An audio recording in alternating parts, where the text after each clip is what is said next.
7 686 502, 6 686... Quoi? Oui, bah oui, je sais, il y a beaucoup d'atomes dans cette feuille d'aluminium. Bah, j'en suis à 6 millions, bah, j'y arriverai jamais. Non. On fait le calcul? On fait le calcul.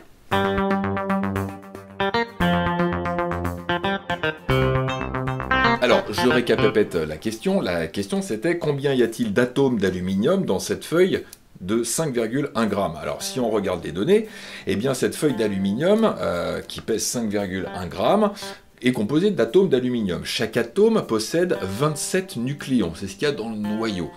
Donc, la masse totale d'un atome d'aluminium, ça va être égal à 27 fois la masse d'un nucléon. Et donc, le nombre d'atomes d'aluminium contenus dans cette feuille, on va faire le calcul en divisant la masse totale de cette feuille d'aluminium par la masse d'un atome d'aluminium, pour avoir le nombre d'atomes d'aluminium. Et si on fait le calcul, eh bien on obtient 1,1 fois 10 puissance 23 atomes.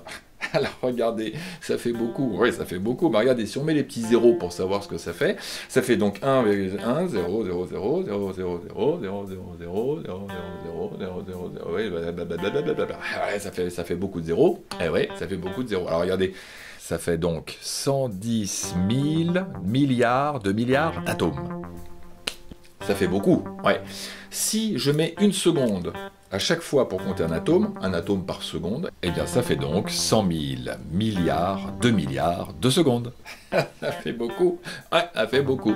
Alors si on divise par 3600 pour avoir le nombre d'heures, si on redivise par 24 pour avoir le nombre de jours, et si on divise par 365 pour avoir le nombre d'années, histoire de se donner une petite idée, patatras, nombre d'années, 3,6 fois 10 puissance 15 années. C'est-à-dire 3,6 millions de milliards d'années. 3,6 millions de milliards d'années. Sachant que l'univers a été créé a priori il y a 15 milliards d'années, en gros. Hein. Ouais, donc il n'y aurait même pas le temps de la durée de l'univers pour compter le nombre d'atomes qu'il y a dans cette simple feuille d'aluminium. Ok, donc il faut trouver une autre solution. Ouais, il va falloir compter par paquet d'atomes. Comme les huîtres, on les compte par paquet de 12, hein, 12 douzaines d'huîtres. Ça fait beaucoup, 12 douzaines d'huîtres, mais voilà, c'est comme ça qu'on va les compter. Les œufs, c'est pareil, c'est par paquet. Les grains de riz, hein, les grains de riz, vous n'allez pas dire « Bonjour, je voudrais 18 584 grains de riz, s'il vous plaît, c'est pour 2 personnes. » C'est ridicule. On est d'accord, c'est ridicule. On va compter par paquet de grains de riz, par paquet de riz. Eh bien, on va faire pareil avec les atomes. On va les compter par paquet, entre guillemets. On va les mettre, voilà. Donc, comment est-ce qu'on va faire? Les scientifiques, ils se sont dit, on va faire quelque chose de simple. Ah ouais, quand même. Qu'est-ce qu'on va bien pouvoir prendre comme nombre d'atomes pour que ça fasse un paquet sympa? Eh bien, petite expérience de pensée. Les scientifiques, ils se sont dit, bah tiens, admettons qu'on mette 1 gramme d'hydrogène dans une coupelle et qu'on pèse cette coupelle. Bon, donc 1 gramme. Combien y a-t-il d'atomes dans ce gramme d'hydrogène? Sachant que l'hydrogène a un nucléon. On va faire le calcul suivant.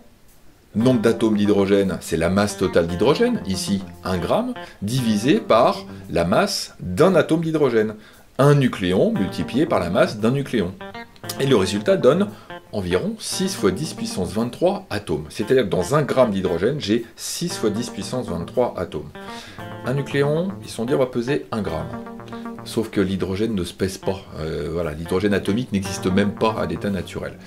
Donc ils se sont dit, bah tiens, on va prendre le carbone. Le carbone, c'est du charbon, c'est facile à trouver.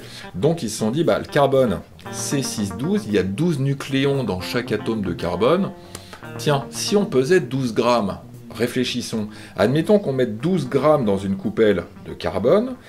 Quel est le nombre d'atomes qu'il y a dans cette coupelle de carbone?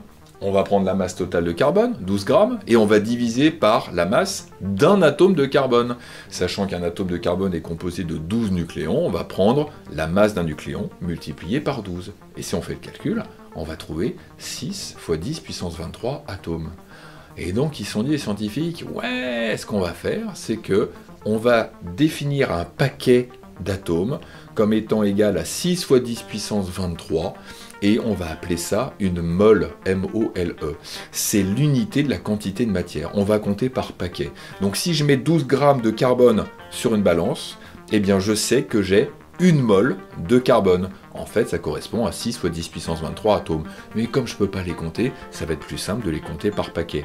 Alors récemment, la communauté scientifique a défini très précisément l'unité de la quantité de matière, donc la mole, ça équivaut à 6,022 140 76 x 10 puissance 23 entités chimiques.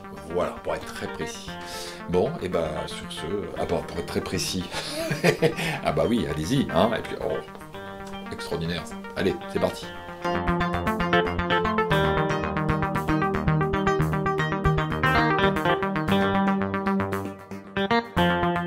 Cliquez, c'est bien.